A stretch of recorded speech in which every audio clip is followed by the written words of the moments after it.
오늘 우리에게 주시는 하나님의 말씀은 요한복음 20장 3절에서부터 8절까지 말씀입니다. 베드로와 그 다른 제자가 나가서 무덤으로 갈새 둘이 같이 다름질하더니 그 다른 제자가 베드로보다 더 빨리 달려가서 먼저 무덤에 이르러 구부려 세마포 놓인 것을 보았으나 들어가지는 아니하였더니 시몬 베드로는 따라와서 무덤에 들어가 보니 세마포가 놓였고 또 머리를 쌌던 수건은 세마포와 함께 놓이지 않고 딴 곳에 쌌던 대로 놓여 있더라. 그때에 무덤에 먼저 갔던 그 다른 제자도 들어가 보고 믿더라. 이 세상에는 수많은 사람들이 있지만 그 가운데는 나와 모든 것이 똑같은 사람은 존재하지 않습니다. 심지어 외모가 흡사한 쌍둥이들도 서로 기질이 다르죠. 이런 이유로 사람들이 모인 곳에는 당연히 여러 부류의 사람들이 모일 수밖에 없게 되고, 그만큼 또 각자에 맞는 성격의 사람들이 있는가 하면 다른 성격의 사람들도 있습니다. 그렇기 때문에 세상을 살다 보면 자연스럽게 나와 뜻이 같거나 기질이 비슷한 사람들끼리는 모이게 되어 있어요. 이거는 인지상정입니다. 정치관이 같은 사람들끼리 모이게 되어 있고, 취미 활동이 같은 사람들끼리 동호회 활동을 하게 되어 있죠. 동문회도 마찬가지죠. 같은 학교가 되었든 같은 고향이 되었든 어떠한 공통 분모가 있기 때문에 사람들은 모이기 마련입니다. 그런 일은 충분히 있을 수 있어요. 하지만 교회에서만큼은 그런 것이 당연해서는 안 됩니다. 물론 교회 안에서도 자연스럽게 어떠한 비슷한 코드를 바탕으로 해서 어느 정도 모일 수는 있습니다만 그것이 보편화될 수는 없다라는 것이죠. 그럼에도 불구하고 우리는 신앙생활을 하면서 특히 이게 교인 수가 많아지면 많아질수록 그 안에서 유독 이게 편가르기를 하려는 경향이 있습니다. 이유는 되게 비슷해요. 나는 하나님을 믿는데 나의 믿음을 기준으로 해서 봤을 때는 저 사람은 옳지 않은 것처럼 보일 때가 많기 때문이죠. 그러니까 다름이 아니라 틀렸다라고 간주가 되는 이상 그 사람하고는 굳이 말을 섞고 싶지도 않고 같은 공간에 있고 싶지도 않게 되는 것이죠. 하지만 정말 나 자신부터가 하나님의 말씀 안에서 하나님의 뜻대로 살고자 노력하고 있다면 그 상황 가운데 마주하게 되는 다른 지체, 다른 상황, 여러 가지 환경적인 문제라면 그것은 결코 틀린 것이 아니고 반드시 우리가 받아들여야만 한다는 것을 잊어서는 안 될 것입니다. 우리는 이와 관련한 얘기를 오늘 읽은 본문에 등장하는 사도들을 통해서도 확인할 수 있어요. 예수님에게는 수많은 제자들이 있었지만 어느 정도 때가 지난 시점에서는 그들 가운데서 예수님은 12명만 따로 뽑으십니다. 그리고 그들에게는 사도라는 호칭을 주세요. 보냄받은 자라는 의미를 가지고 있어요. 그러니까 따라오겠다는 사람은 많지만 예수님이 특별히 그들 가운데서 하나님 나라 복음 전파를 위해서 보내실 수 있는 사람은 따로 정해져 있었다라는 거예요. 그렇다면 그 굉장히 중요한 사명으로 하나 된 자들이기 때문에 모든 면에서 어느 정도 비슷한 수준을 가지고 있고 비슷한 기질을 가지고 있어야 흔히 말하는 팀워크가 잘 운영될 것 같아요. 하지만 실제로는 그렇지 않습니다. 제자들은 굉장히 다양한 모습을 가지고 있어요. 배경도 다르고 뭐 이렇게 비슷한 어부라는 직업군을 가진 사람들이 많긴 했습니다만 모두가 어부였던 것도 아니죠. 나이도 달라요. 기질은 당연히 다를 수밖에 없습니다. 근데 그 와중에 또 약점들이 또 그렇게 많은 사람들입니다. 하나님의 사역을 감당하기에는 어느 면으로 보나 그렇게 썩 뛰어난 사람들 같지는 않아요. 그런데 그 사람들도 모아놨습니다. 과연 하나가 되는 게 쉬운 일이었을까요? 결코 그렇지는 않았을 거예요. 그리고 실제 그렇지 않았다는 것을 복음서를 보다 보면 이렇게 부분적으로나마 확인할 수 있죠. 오늘 읽은 본문에서도 등장하는 베드로와 요한은 분명히 다른 기질, 다른 모습을 보여줍니다. 막달라 마리아가 안식 후 첫날에 새벽에 예수님의 시신에 향품을 바르기 위해서 예수님이 안치되었던 그 무덤에 갔다가 그 동굴을 막고 있던 돌이 옮겨진 것을 보고 그것만 가지고 냅다 그냥 확신합니다. 누군가가 예수님의 시신을 훔쳐갔구나, 옮겼구나. 그리고 그 길로 예수님의 제자들 가운데서는 그래도 어느 정도 대표성을 띠고 있는 베드로와 요한에게 달려가죠. 그 자기의 심증만을 가지고 그대로 얘기해요. 사람들이 우리 주님의 시신을 어디로 옮겨갔습니다. 근데 어디 있는지 모르겠어요. 그 말을 듣자마자 오늘 이거 보면 요한복음 20장 3절에 보면 베드로와 요한이 뭐 고민하지도 않습니다. 그 길로 뛰어나가요. 정말 누가 가져갔지? 정말 예수님의 시신이 사라진 것일까? 아직까지도 그 시점에서 그들은 예수님이 누차 말씀하셨던 부활에 대해서는 진지하게 고민하고 있지 않았다는 걸 알 수 있어요. 어쨌거나 확인하러 갑니다. 막 뛰어가요. 그런데 4절을 보면 뭐라고 나와 있습니까? 그 다른 제자, 다시 말하면 요한이죠. 사도 요한이 먼저 앞서갑니다. 베드로보다는. 통상적으로 물론 복음서를 통해서는 요한의 나이가 그때 몇 살이고 베드로의 나이가 몇 살인지 정확하게 나와 있지는 않아요. 하지만 통상적으로 베드로의 나이가 요한의 나이보다 훨씬 많았다는 것은 이견이 없습니다. 뭐 그렇게 생각하면 상식적으로 충분히 가능한 일이에요. 조금 더 젊은 요한이 베드로보다는 뛰더라도 조금 더 빨리 또 더 지구력을 가지고 뛸 수 있었겠죠. 그래서 먼저 간 겁니다. 그리고 꼭 다른 이유로 찾아보자면 우선은 베드로가 설사 요한보다 빨리 뛸 수 있다 하더라도 요한보다는 앞설 수가 없죠. 왜 그럴까요? 예수님이 십자가에 못 박혀 돌아가실 때 베드로는 그 현장에 있지 않았어요. 어딘가 숨어 있었어요. 요한은 끝까지 그 자리를 지켰죠. 그 말은 예수님의 시신이 안치던 장소를 베드로는 모르지만 요한은 알고 있다는 얘기예요. 당연히 똑같은 속도로 뛰든 베드로가 좀 더 빨리 뛸 수 있든 상관없이 장소를 정확히 알고 있는 요한이 앞서가는 게 당연한 이치입니다. 단지 이런 걸로 베드로와 요한은 달랐구나. 나이도 다르고 체력적인 그런 여러 가지 상황도 달랐고 그런 예수님의 그런 시신이 안치된 위치를 알고 있는 그런 지식도 달랐고 이런 것 갖고 다르다라고 말할 필요는 없겠죠. 어쨌거나 상식적으로 봐도 요한이 앞서가는 것은 뭐 그다지 어색해 보이지 않습니다. 그런데 그 무덤에 도착하고 난 뒤에 그 둘 사이에 반응이 확연하게 달라지죠. 요한은 먼저 도착했어요. 그런데 그냥 굴 안쪽을 살짝 들여다보는 것으로 더 이상 행동을 취하지 않습니다.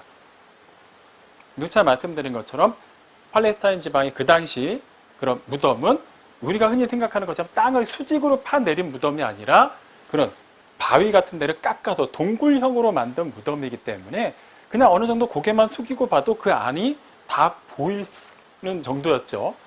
그렇기 때문에 요한은 그냥 그 정도 상식적으로만 그 안을 확인한 겁니다. 어차피 들어가 보지 않더라도 그 안에 정말 시신이 있는지 없는지를 알 수 있었는데 과연 그렇게 보니까 예수님의 시신을 쌌던 세마포가 그대로 놓여져 있는 거예요.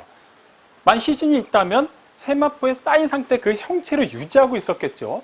그런데 마치 풍선에서 바람이 빠져나간 것처럼 그냥 세마포가 푹 꺼진 상태로 그대로 있는 거예요. 그것만 보고도 정말 예수님의 시신이 사라졌네. 그리고 더 이상 확인하지 않아요. 근데 좀 의아하죠. 요한은 예수님의 사랑을 받은 제자예요. 누구라도 그렇게 알고 있는 제자입니다. 그리고 예수님의 시신을 누가 가져갔다라는 말만 듣고 그렇게 단숨에 뛰어올 정도였다면 좀 더 구체적으로 들어가서 확인해 봐야 되지 않을까요? 근데 요한은 그렇게 하지 않아요. 그래도 자신의 스승님의 시신이 안치됐던 곳이기 때문에 어느 정도 예를 갖춰서 그런 것인지 아니면 자신보다 연장자인 베드로가 먼저 와서 확인하고 난 뒤에 그 다음에 자신이 들어가서 확인하려고 한 것인지는 알 수가 없습니다. 본문에는 그거에 대한 이유가 나와 있지 않기 때문이에요. 하지만 요한이 그 안에 들어가 보지 않고 그냥 눈으로만 확인했다는 것을 볼 때는 요한은 어느 정도 심사숙고하는 스타일이라는 걸 알 수 있어요. 아니, 그것만 가지고 어떻게 그렇게 판단할 수 있을까요? 그 다음에 도착한 베드로의 행동과 비교해보면 알 수 있죠. 베드로가 도착을 합니다. 그럼 베드로도 얼마든지 요한처럼 그 안을 확인만 하고 정말 예수님의 시신이 사라졌네 라고 생각할 수도 있는데 베드로는 그런 액션을 취하지 않아요. 그냥 들어갑니다. 멈추지 않아요. 뛰어온 속도 그대로 들어가요. 그리고 실제 들어가서 보더니 정말 예수님의 시신이 사라진 걸 확인하죠. 그 다음에 아마 베드로가 그 안에서 막 부산 떨었겠죠. 정말 예수님의 시신이 사라졌네. 그것을 보고 나서야 요한이 들어갑니다. 요한도 여러 가지 생각을 해봤을 거예요. 들어가야 되나 말아야 되나. 근데 베드로가 정말 없다고 하는 걸 보고 정말인가? 하고 들어가서 확인을 해요. 그리고 그 사실을 믿게 됩니다. 베드로는 우리가 알던 모습 그대로예요. 그냥 직선적이죠. 사람이 그냥 앞뒤 그냥 좌우 재지 않아요. 그냥 자신이 그냥 떠오른 그 감정 그대로 행동을 합니다. 베드로와 요한, 베드로는 이렇게 행동지향적인 사람, 요한은 사고지향적인 사람이라는 것. 이렇게 나뉘죠.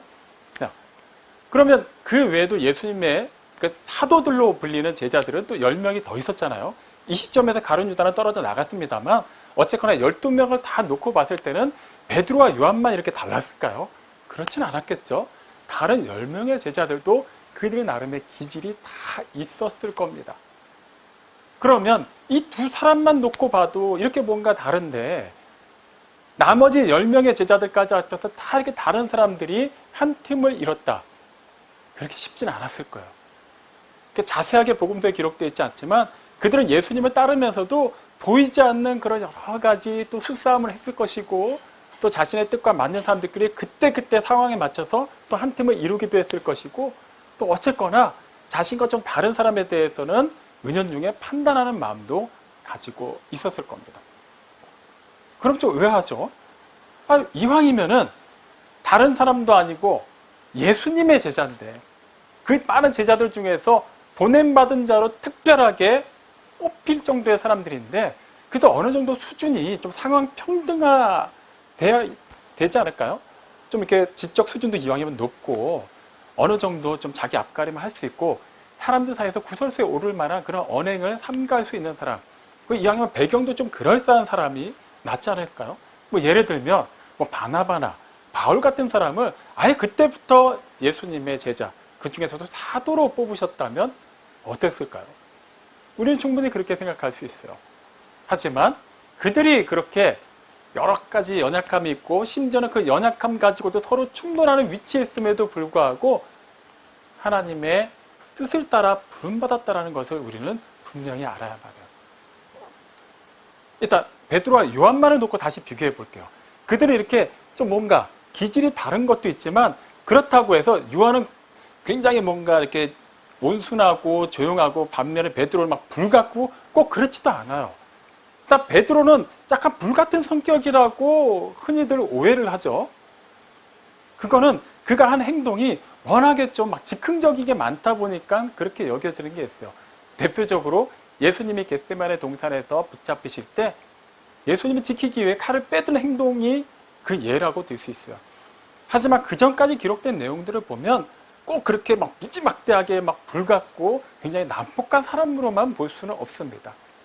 다만 좀 계산하지 않고 무조건 직진을 하다 보니까 실수를 좀 많이 하긴 하죠.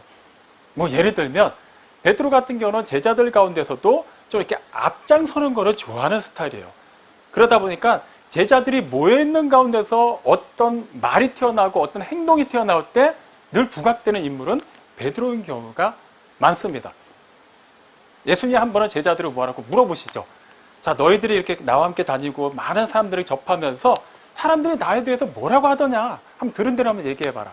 그러니까 그들이 막 여기저기서 주워들은 얘기들을 막 예수님께 보고합니다. 그러니까 예수님이 물으시죠. 그럼 너희는 나를 어떻게 생각하느냐?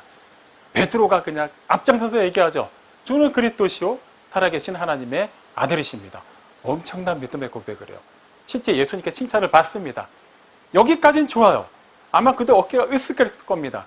그런데 그때부터 본격적으로 예수님이 때가 되면은 예루살렘에 올라가셔서 고난받으시고 죽으시고 또 부활하셔야만 한다는 얘기를 하십니다. 그러니까 그때 갑자기 예수님의 앞을 막아서죠. 멱살을 잡습니다. 아니 우리가 지금까지 다 버리고 당신 따라왔는데 이제 와서 이러시면 안 되지. 그러자 오히려 좀 전에 칭찬받았던 그가 어떤 취급을 받습니까? 사탄 취급을 받습니다. 사탄아 내 뒤로 물러가라 하면서 예수님이 꾸짖으세요. 그는 일단 그냥 감정에 충실한 사람이에요. 또 한 번은 제자들이 또 배를 타고 건너편을 지나가는데 풍랑을 만나도 굉장히 괴로워하던 때였어요. 그런데 예수님이 물 위로 걸어오십니다. 보통 그 상황이면 도와달라고 얘기를 하든지 아니면 물 위로 걸어온다는 것 자체가 상식적으로는 말이 안 되기 때문에 놀라든지 이런 반응을 보여야 되는데 베드로는 그 와중에 정말 예수님이 맞나요? 그렇다면 나더러 물 위를 걸어서 예수님께 오라고 말씀해 주세요. 근데 예수님이 와라 하니까 그냥 밑도 끝도 없이 걸어갑니다. 대단해요. 계산하지 않아요. 그러다가 파도로 보고는 그냥 빠져들죠. 그 예수님께는 믿음이 없다고 책망을 받습니다. 참 기가 막혀요. 예수님이 나중에 이제 마지막 이제 6월절 만찬 자리에서 이제 나는 이제 멀리 떠나야 된다라고 말씀하시니까 베드로가 또 앞장서서 얘기하죠. 내가 목숨을 걸고라도 예수님을 지키겠습니다. 그 곁에 반드시 따르겠습니다. 예수님이 뭐라고 얘기하시나요? 정말? 오늘 밤 너가 나를 모른다고 3번 부인할 건데? 베드로는 아마 그때만 해도 기가 막혔을 거예요. 그리고 실제 그 일은 일어납니다. 베드로는 이런 사람이에요. 그냥 감정에 충실해요. 예수님이 너무 좋으니까 예수님을 위해서는 뭐든지 다 하려고 해요. 그리고 순간순간 자신의 목숨을 또 부지하기 위해서는 또 그 감정에 충실하게 행동을 하는 사람입니다. 또 어떻게 보면은 우리와 비슷한 면이 많아요. 자, 그에 비해서 사고지향적인 요한, 그리고 요한의 서신들을 보면 주로 사랑을 많이 강조하죠. 그는 굉장히 사랑이 많은 사람처럼 비칠 수가 있어요. 하지만 실제 그랬을까요? 꼭 그렇다고 말할 수 없어요. 오히려 베드로보다 더 성격이 불같은 사람이었습니다. 마가복음 3장 17절을 보면 예수님이 이제 제자들을 부르시고 또 그들에게 경우에 따라서는 그 성격에 맞는 이름을 또 따로 지어주세요. 근데 요한과 같은 또 형제인 야고보에게는 보아너게라는 이름을 주십니다. 번역하면 천둥의 아들이란 뜻이에요. 느낌이 벌써 다르죠?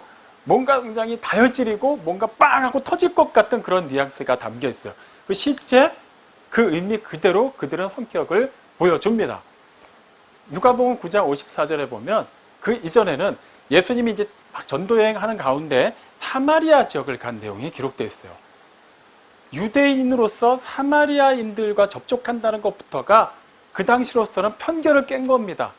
그 터부시하던 모든 것을 과감하게 깨뜨리고 예수님이 그들 속으로 들어가신 거예요. 하나님 나라의 복음을 전하셨어요. 근데 그들의 반응은 시큰둥합니다.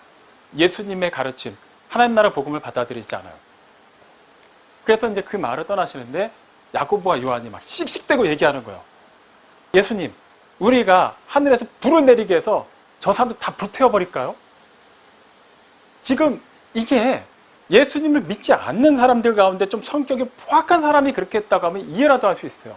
근데 이미 예수님의 제자로 예수님의 사역을 따라다니면서 누구보다 말씀을 많이 들었고 경우에 따라서는 예수님보다 앞서서 하나님 나라의 복음을 전하고 또 귀신을 쫓아내기도 하고 병든 자를 고치기도 했던 그 사도들 가운데 야고보와 요한이 그렇게 상상할 수 없는 저주를 퍼붓습니다. 원래 그게 그들의 성격이에요. 요한은 원래 그런 사람입니다. 자, 이런 면면을 따지고 보면 어떤가요? 베드로나 요한이나 너무나도 약점이 많고 그리고 사랑이신 하나님의 사역을 감당하기에는 성격적으로도 뭔가 많이 안 맞는 사람들처럼 보일 수 있어요. 그런데 예수님이 이렇게 사역하시는 현장을 보면 조금 특별한 경우다 싶을 때는 다른 제자들 가운데서 사도들 가운데서도 유독 3사람만 따로 챙기셔서 또 어느 일을 행하실 때가 있었죠. 뭐 예를 들면 뭐 예수님의 모습이 이렇게 변화됐던 사건, 변화산 사건이라든가 회당장 야이로의 딸이 죽었을 때 그 아이를 살리는 장소, 그 외에 또 겟세마네 동산 깊이 들어가셔서 따로 기도하실 때 베드로와 야고보와 요한을 특별히 대동하십니다. 천둥의 아들, 성격이 굉장히 급하고 그냥 심사숙고하지 않는 베드로, 그들을 특별히 데리고 다니세요. 이해가 가지 않아요? 그들의 그런 성격이 유독 그런 상황에 맞아서일까요? 우리는 알 수 없어요. 하지만 분명한 것은 뭔가 성격상 좀 결함이 많다 보이는 사람들을 더 챙기시는 것처럼 보인다는 것이죠. 예수님이 그들의 성격을 모르셨을까요? 가장 잘 알고 계셨죠. 그런데도 불구하고 그 3사람을 유독 중요한 자리에 데리고 가셨다. 그리고 나머지 9명까지 총 그 12명의 좀 부족한 부분이 많은 사도들을 당신의 그 귀한 사역에 동참시키셨다는 것은 큰 의미가 담겨 있습니다. 예수님이 많은 제자들 가운데 특별히 12를 선택하셔서 뽑으셔서 사도로 정하시는 장면이 기록되어 있어요.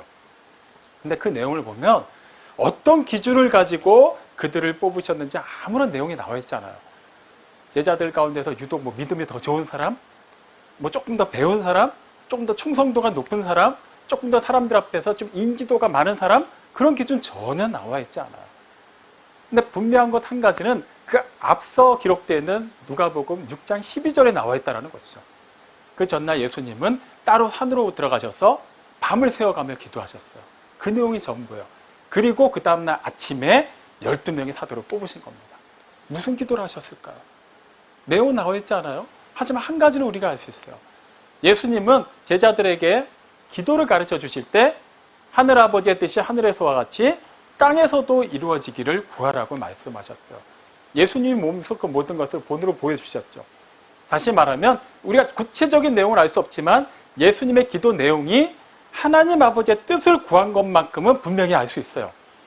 하나님 아버지의 뜻을 따라서 기도하시고 내려오셔서 사도를 뽑으셨습니다. 무슨 말인가? 네, 그 12를 뽑으시는 것에 있어서 어떠한 주관적인 생각이 들어가지 않았다라는 거예요. 예수님의 인간적인 기준 전혀 들어가지 않았습니다. 하나님의 뜻을 그대로 받으신 거예요. 하나님께서 이미 영원 전부터 정하신 그들을 그냥 그대로 뽑으신 겁니다. 그들의 부족함 잘 알고 계세요. 그들이 나중에 어떻게 또 연약한 모습 보이고 어떻게 말 실수하고 어떤 행동에 실수를 하고 어떻게 결정적인 순간에 예수님을 배신하게 될 것 다 알고 계셨는데도 불구하고 그것이 하나님의 뜻이기 때문에 그대로 받아들이셨다는 거예요. 이런 맥락에서 그들의 연약함을 한번 살펴봐야 해요. 우리가 너무나도 잘 알고 있는 로마서 8장 28절 말씀입니다. 하나님을 사랑하는 자, 곧 그의 뜻대로 부르심을 입은 자들에게는 모든 것이 합력하여 선을 이루느니라. 그냥 우리말 순서 그대로 이렇게 보면은 하나님을 사랑하는 자가 먼저 있다 보니까 우리는 마치 이것을 좀 단순하게 해석을 하면 우리가 열심히 하나님을 사랑하기만 하면 우리에게는 좋은 일이 일어날 것이다. 하나님이 복을 주실 것이다 라고 해석할 수도 있어요. 하지만 여기서 분명히 먼저 알아둬야 되는 것은 우리는 자발적으로 그리고 스스로 하나님을 먼저 사랑할 수가 없다라는 것이죠. 에베소서 2장 2절에 기록되어 있습니다. 원래 우리, 자연인 상태의 우리는 죄와 허물로 죽어있는 자들입니다. 하나님의 사랑을 받을 만한 자격도 없고 당연히 하나님을 사랑할 수 있는 능력도 없는 자들이었어요.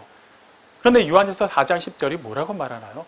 우리가 하나님을 사랑한 것이 아니라 하나님이 우리를 사랑하셨다고 말해요. 그 증거로 아무 죄 없는 당신의 독생자를 우리를 위한 화목제물로 보내주셨죠. 무슨 말인가요? 우리는 결코 하나님 먼저 사랑할 수 없다라는 거예요. 하나님을 스스로 찾을 수도 없고 알지도 못하는 자들이었어요. 하나님이 먼저 사랑하셨다라는 거예요.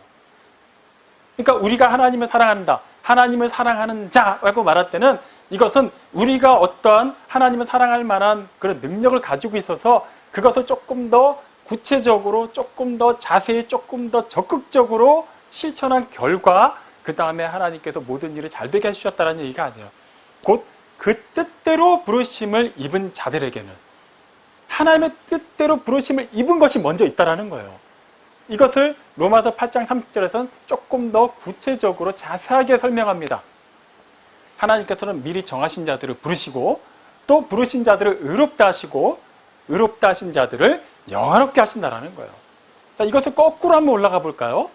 하나님께서 영화롭게 하시는 사람은 그 전에 반드시 의로운 자로 하나님께서 인정하셔야만 해요. 근데 그것을 그 사람이 충족시켰기 때문에 아니죠. 하나님이 그렇게 하셨다는 거예요. 의롭다고 인정하셨어요. 오직 유일하게 의로우신 예수님을 통해서 그분이 우리의 모든 죄값을 다 치르게 하시고 그분을 믿음으로 말미암아 그분과 연합한 모든 사람들을 하나님이 의롭다고 인정하신 겁니다. 근데 그 의롭다고 하시기 전에 어떤 일이 있었나요? 예, 부르셨다라는 거예요. 그 자리로 부르셨다라는 거예요. 근데 아무나 즉흥적으로 그냥 그날 따라서 조금 더 착하게 사는 사람 아니라는 거예요. 이미 만세 전에 영원 전부터 정해놓으신 그 사람들을 기필코 그때가 돼서 부르시고 의롭다 하시고 영화롭게 하셨다라는 거예요. 그런 자들에게는 모든 것이 합력하여 선을 이룬다고 말하는 것입니다. 다시 말하면 하나님께서 영화롭게 하시기로 구원하시기로 하나님의 자녀로 예정하신 그 사람에게는 어떠한 일이 일어나든 어떤 상황에 놓여있든 어떤 사람을 만나든지 간에 결과적으로 그 모든 것이 합력해서 하나님께서 계획하신 그 완전한 영화에 이르기까지 다 필요한 도구가 되고 수단이 되게 하신다라는 거예요. 하나님의 뜻을 따라서 사도들이 부름 받은 겁니다. 예수님은 그들의 연약함을 알고 계셨지만 그 하나님의 뜻을 알고 계셨기 때문에 그대로 그들을 품으셨어요. 그들의 약점까지도 그들을 품으셨고 그들 사이에서 충돌이 있을 때 그것도 이해해 주셨죠. 물론 가르쳐 주시고 교정해 주십니다. 그들의 연약함이 예수님과 함께 사역할 때는 그 연약함으로 말미암은 여러 가지 실수와 그렇게 썩 좋아 보이지 않는 결과들을 낳기는 했어요. 하지만 그 기질이 나중에는 하나님께서 약속하신 그 성령님이 임하시자 어떻게 빛을 발합니까? 그 불같은 기질, 직진밖에 할 수 없던 그 기질에 분명한 방향성이 제시되니까 그 다음부터는 실수하지 않아요. 기존에는 방향을 제대로 알지 못했어요. 자신이 그 방향을 정하다 보니까 막 좌충우돌하는 겁니다. 가다가 넘어지기도 하고 막 부딪히기도 하고 막 일이 터지기도 하고 그렇게 막 끙끙 앓으면서도 기질상 그냥 계속 가고 있는 거예요. 그런데 이제는 분명한 방향이 정해졌어요. 그러니까 그들은 거침없이 나아갑니다. 베드로 보시죠. 그가 그렇게 직진만 하는 성격일 때 예수님의 제자로 그냥 따라다닐 때는 많은 실수도 하고 혼나기도 하고 책망을 받기도 해요. 아마 다른 제자들에게는 그때마다 좀 뒤에서 한 소리 들었을 겁니다. 언제 철들려고 저러지? 언제까지 자기 기분 내키는 대로 저렇게 행동하려고 하지? 아마 그런 얘기 들었을 거예요. 근데 그 기질이 그대로 유지된 상태에서 성령님이 임하시자 어떻게 되나요? 두려워서 숨어 있었던 그가 담대하게 자신의 모습을 드러냅니다. 그리고 사람들 앞에서 하나님 나라의 복음을 전하죠. 그 심지어 불과 얼마 전에 수많은 사람들이 동의해서 십자가에 못 박아 죽였던 그 예수님이 부활하셨고 우리의 심판주가 되시고 우리의 영원한 길이요 진리요 생명이 되신다는 것을 전혀 감추지 않고 심지어 그 전에 예수님을 모른다고 3번이나 부인했던 그가 이제는 자신의 목숨까지도 내놓고 그것을 선포합니다. 기질이 바뀌진 않았어요. 하지만 그 기질을 통해서 하나님께서는 그동안 그를 계속해서 연단하시고 준비시키시고 때가 되자 그를 그런 현장에서 사용하신 거예요. 그가 실수한 그 현장에서는 그 일 나름대로 또한 하나님의 나라가 확장되는 데 쓰임받게 하시죠. 그 일들이 또 말씀에 기록되게 하심으로 인해서 우리의 모습을 또 돌아보게 하시고 우리로 하여금 도전받게 하시고 우리로 하여금 또 위로받게 하셨습니다. 그동안 바울은 꽁꽁 숨겨놓으셨어요. 하지만 때가 되니까 이제는 바울을 또 등장시키시죠. 그가 등장했을 때는 전혀 하나님의 사람이라고 불릴 수 없는 사람이었습니다. 그도 불같은 사람이었어요.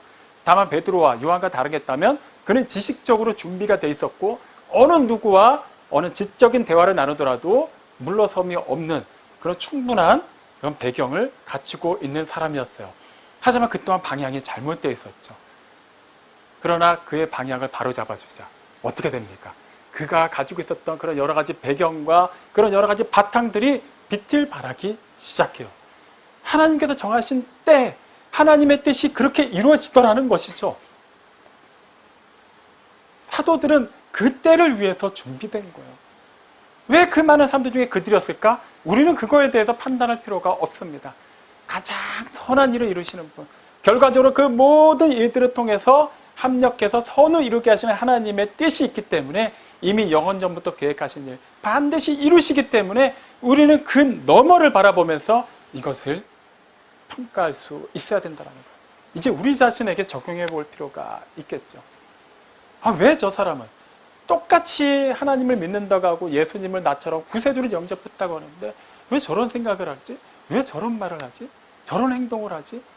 왜 자꾸 이렇게 내 눈에 뭔가 거슬리지? 충분히 그렇게 생각할 수 있어요.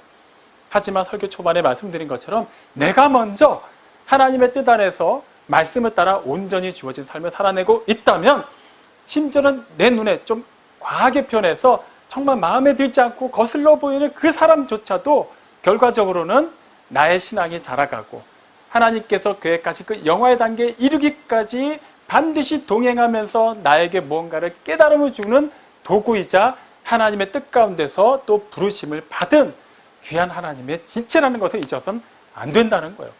그리고 우리 자신에게도 적용해 봐야만 해요. 베드로나 요한은 약점이 있었지만 그래도 예수님의 제자니까 그래도 어느 정도 뭔가 나은 구석이 있으니까 그 자리라도 간 거 아닐까? 자세히 보자고요. 어떻게 보면 내가 그들보다 더 낫다라고 말할 수 있는 게 더 많이 나올걸요? 그런데도 하나님의 뜻이 있기 때문에 결과적으로 그들은 그 여러 가지 연약함과 실수가 있음에도 불구하고 그들 때문에 하나님 나라가 확장되는데 전혀 걸림돌이 되지 않습니다. 오히려 신실한 도구가 되어서 쓰임받죠. 나에게도, 우리에게도 거의 똑같이 적용해 봐야만 합니다. 아유, 나는 뭐 부족한 것도 많고, 약점도 많고, 기질도 이렇고, 또 그동안 신앙 배경을 봐도 여러 가지 또 채워지지 않은 것도 많고, 지금 당장 하나님의 일을 하기에 다른 사람이랑 비교해보면 참으로 부족한 것도 많고, 그렇게 말하면서 뒤로 물러설 수도 있어요. 하지만 예수님의 제자들이 만약에 그런 조건들 하나하나를 따져서 자신들이 흔히 말하는 자아 성찰을 해본 결과 나 같은 사람이 어떻게 주님의 일을 할 수 있겠습니까? 하고 물러났다면 어떻게 됐을까요? 예루살렘 교회가 생길 수나 있었을까요? 아예 교회가 생기지도 못했을까요? 아니, 직계 제자들부터 그냥 뒤로 빼는데 예수님이 붙잡히실 때 도망쳤던 내가 어떻게 민낯을 내세우고 하나님의 일을 할 수 있을까? 나는 여기서 그냥 끝내야 되겠다. 교회 자체가 성립되지 않았을 거예요. 억지로 교회를 세웠더라도 그 안에서 그냥 나는 못합니다 하면서 자꾸 뒤로 빼고 마치 그 겸손인 것처럼 그럴싸하게 포장하면서 그냥 내가 하기 싫다고 그냥 뒤로 빼버리고 아니면 뭔가 하려고 하는데 난 저 사람 때문에 도무지 뭐가 하고 싶지 않다고 하면서 자꾸 반목하게 된다면 어떻게 될까요? 과연 그 교회를 통해서 하나님 나라가 확장될 수 있었을까요? 그렇게 되지 못했을 거예요. 하지만 그들이 약점은 약점대로, 기질은 기질대로 그대로 인정하고 또 그 다름을 틀림이라고 판단하지 않고 받아들이고 하나가 되었어요. 그런 그들 가운데 성령님이 임하시자 드디어 그 모임이 폭발할 수 있게 된 것입니다. 지금 나 자신의 연약함, 부족함 함부로 판단하지 마십시오. 마찬가지로 다른 지체에 대해서도 함부로 판단하고 정죄하지 마십시오. 이것은 저 사람이 분명히 뭔가 잘못됐는데 그냥 다 내버려 두란 얘기인가요? 그저 사랑으로 다 품어주란 얘기인가요? 그게 아니에요. 말씀에 비춰봤을 때 잘못된 거는 분명히 사랑으로 교정해 줘야만 합니다. 하지만 그것은 어디까지나 말씀이 기준이 되어야만 해요. 나 자신이 기준이 되고 내가 의가 되고 내가 최고의 선이 되어서 나보다 부족한 사람을 틀렸다고 정죄하고 그 외의 것은 다 틀린 길로 가고 있다라고 판단해 버린다면 그것이 문제가 되겠죠.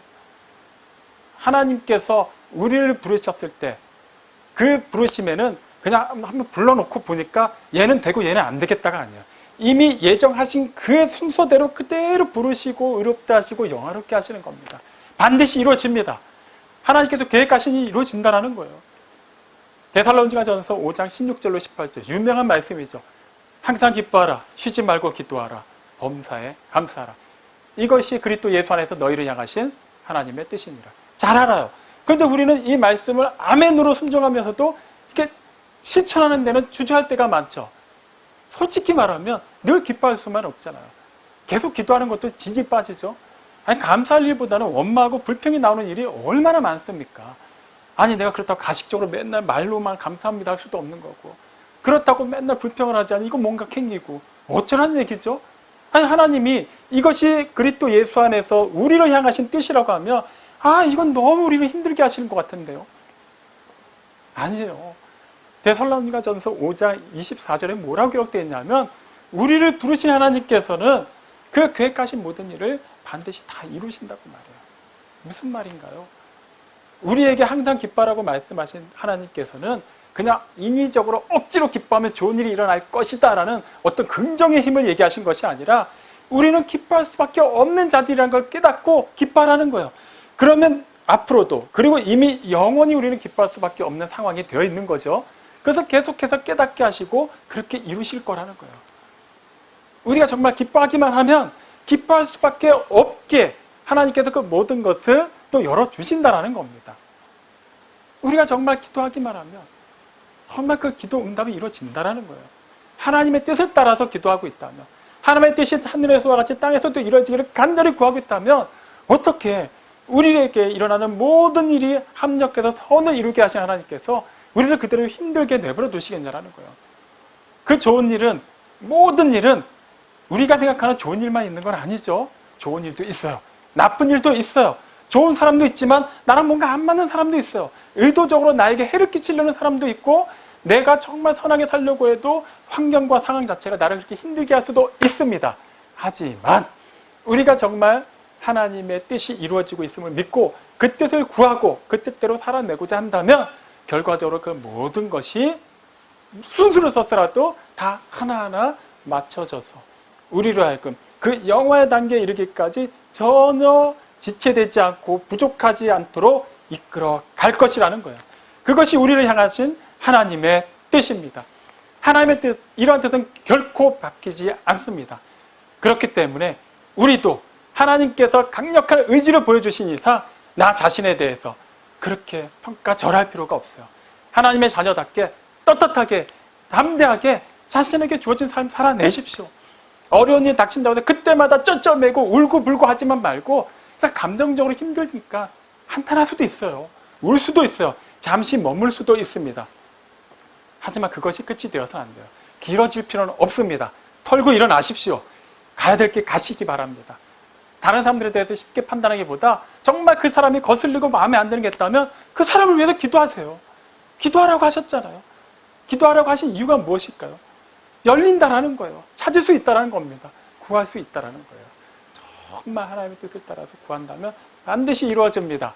사랑하는 성도 여러분, 어떤 난관이 닥치더라도 굴하지 마십시오. 우리를 향하신 하나님의 뜻은 우리를 영화롭게 하는 것입니다. 바뀌지 않아요.